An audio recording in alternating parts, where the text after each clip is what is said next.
Hey, all you space cats. Welcome to the Black Hole Podcast, Season 7, Episode 14. I'm Mitch Miller, your host and presidential hopeful for the 2024 presidential election. I am the most neutral person in the world and definitely the most transparent candidate on the ballot. Now, you may ask yourself, what is Mitch Miller's belief system, right? What religion is he? What's his belief system? Because that's important to a lot of people, I understand. I was raised Presbyterian. That's a sect of the Christian faith, and it was the only church in my community, my very small 200-person community. But I've moved into a belief system. I believe in nature, and I try to get out in it as much as possible. I believe in nature and the animal kingdom. I believe nature and the animal kingdom give us signs to help us through our journey of life, and that's where my beliefs land. I believe in nature, and prefer being out in nature whenever possible, and yeah, that's it. I mean, it's pretty simple. I believe it's a simple belief system, and you can take it or leave it, I guess. So that being said, you won't find me in church, right? And here's the key to this. If you want leaders to not make backroom deals, you have to keep them out of back rooms, right? So churches, temples, places where they can be pulled aside by very powerful people and propositioned, right? So you won't find me in a church or a lodge while I'm elected as a elected official or while I'm running. I won't be in a Teamster temple or a Masonic temple. I won't even visit my fraternity house, which was the first non-sectarian fraternity in the United States. So that's where I think all elected officials should be, and that's what I'm vowing to do. I'm going to try everything in my power to stay out of these situations and out of these buildings that create the opportunity for backroom deals. Now, I want to look at capitalism. As I said, I'm a free market entrepreneur. I believe in a free market, but everybody touts capitalism as this great thing, and it can be, right? It's a democratic form of an economy in some ways, but I want to look at capitalism, possibly how computers may analyze it, right? Now, in capitalism, we express love through gifts, allowances, payments. Therefore, denial of payment is an expression of hate, right? If payments are an expression of love, a denial of payment is an expression of hate, especially if most or everyone agrees that the payment should be made. Kind of like taxes, right? So it can be assumed that wealthy people who dodge taxes are basically saying they hate the government and, hypothetically, the nation that governs their nation.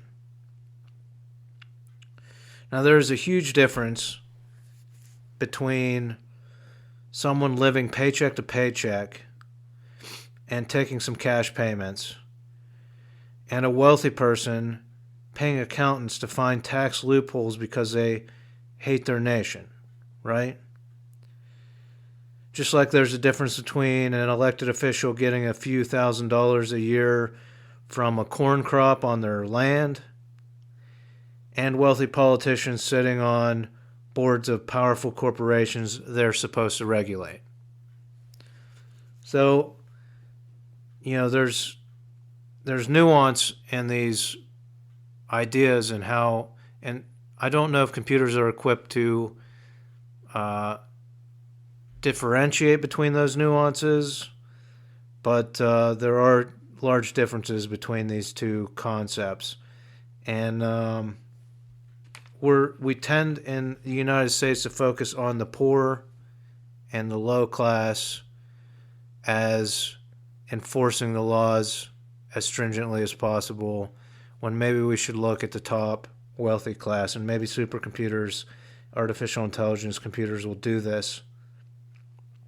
So these wealthy tax dodgers, here's something that I'm trying to propose here. These wealthy tax dodgers, they're the real terrorists, right? Because they support a media system that preys on the fears of the people. Now, some of them subscribe to these media systems and networks. They own shares of the media system. Some of them are friends and buddies with the executives of these media systems.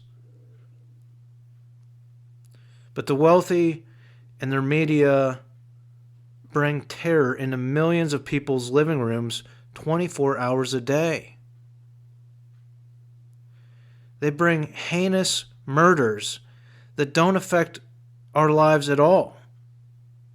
Right? The perpetrator's been captured. We have an efficient police force that captures these people pretty handily.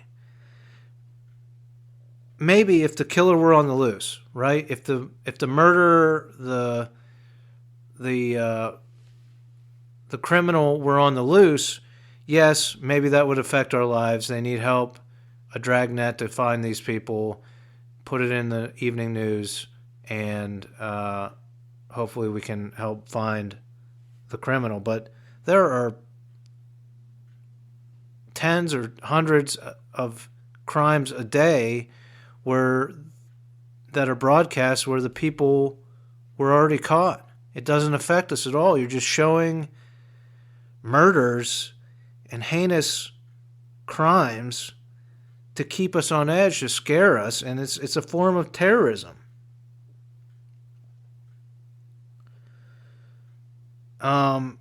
So perhaps the wealthy tax dodgers that spread hateful media should be classified as a terrorist, right?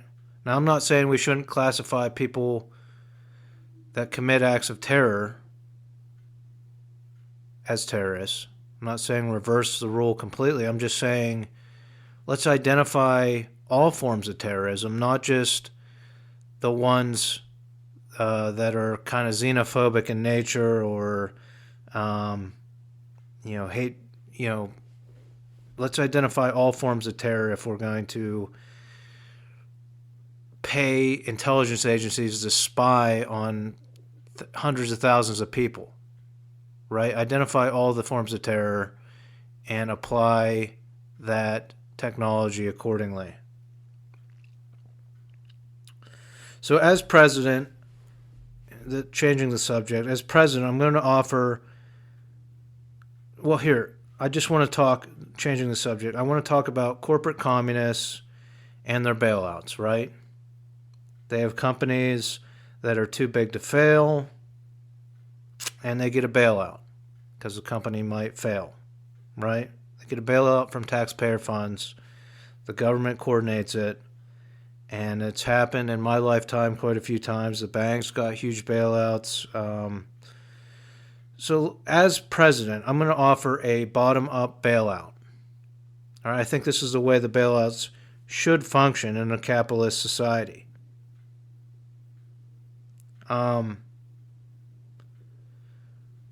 So we're going to let the one tier of the corporate communist system, right? It's the Republicans and the Democrats. There are two tiers of a communist system. The one tier, the Republicans, get together with their buddies that are corporate executives, and they come up with the number for the bailout, right? This big billion-dollar number, multi-billion-dollar number. And the other tier of the corporate communist system, the Democrats, if they weren't communists, here's what they would propose, right? We're going to take that number, we're going to pass it. But we're going to take that number and we're going to go from the bottom up. We're going to offer workers in that company a weekly stipend. It's not going to be as much as their regular pay, so they're not motivated to trash the company. Not that they would. I'm just saying that's going to be the argument from the corporate communists. Oh, they'll undercut our company or whatever. So they get a stipend. So we stabilize that workforce. We don't take thousands or tens of thousands out of our economy, our national economy. They're still able to live and purchase at least the bare necessities and possibly more. Now look, the management of that corporation failed. They failed to innovate. They failed to identify risks. End of the line, they failed. And they need a bailout. And in capitalism, when management fails, it needs replaced. So a capitalist government should aid in this process, right? We should set our bailouts and our government up to aid in a transition from one management team to another when a company fails. But it's more than that. It's assisting in a new company rising from the ashes, right? That company fails, the management failed. If you want bailed out, we're going to have a supply chain issue in our economy and our GDP. We're going to have a void, right? So we're stabilizing that void. We're going to investigate what happened with the company, and we're going to assist in a new management team and a new entity taking its place as quickly as possible. So the skilled workers are stabilized. We investigate malfeasance within the company. Any middle management that have copies of communications showing malfeasance or mismanagement will be encouraged to report it to a government task force, a task force tasked with investigating this company. Then, if we had a voting platform in this country, in this democratic country, that allowed for discourse, discussion, and voting, we could set up a tier of that so that workers and middle management can vote on a new management team to start a new entity. Now you may say, what happens to all the investors, right? All these investors invested in the company. That's why we need to bail out so that the investors don't lose all their money. People's retirement relies on it, right? It's capitalism. You didn't pay close enough attention to your management team, and they failed. They failed you. But it's capitalism, so the investors, they follow the equipment. They follow the assets, the factories, the beautiful corporate offices, the real estate, and they're offered shares in the new entity rather than taking the course of liquidating all of those assets, right? And let's face it, the CEOs, the executives, they took hundreds of millions of dollars in compensation out of the company. So those assets, when you liquidate them, probably aren't going to get your investment back in most cases. But that can be up for vote by the investors. Do you want to liquidate, or do you want to have new shares in a new entity? This new entity will probably buy the liquidated assets, but that'll be a negotiation process by the new management team, who are all, by the way, the workers are skilled. They're already trained in the field. The middle management and the new management team are all skilled, and their jobs are preserved. So this is truly a capitalist bailout. The government helps transition these large corporations to new management, just like they offer grants to small businesses, right? The government's there to help. It's not there to take over. Private corporations, publicly traded corporations, and things like that. It just transitions and it investigates because you're getting taxpayer money because you failed. So now you get investigated, right? So that's my bottom-up bailout system. That's what I bring to the table if I'm elected president of the United States. If we pass this legislation for future bailouts, this is how a bailout works from now on. I will definitely sign that if it comes across my desk. I will pick it apart, and I'll make sure it favors the workers. And we've proven that, with the pandemic, with giving these direct payments to the low class, that stabilizes and helps the economy more than bailing out a few wealthy people who sometimes mismanage their corporations because they operate in absolute secrecy and they have no oversight. They're not accountable to the people. They're accountable to shareholders who are more wealthy people who operate in secrecy. Anyhow, thanks for joining me. We've got some art and some T-shirts out at Original Ideas in Berwick, Pennsylvania for sale. Still looking for volunteers to help with my campaign.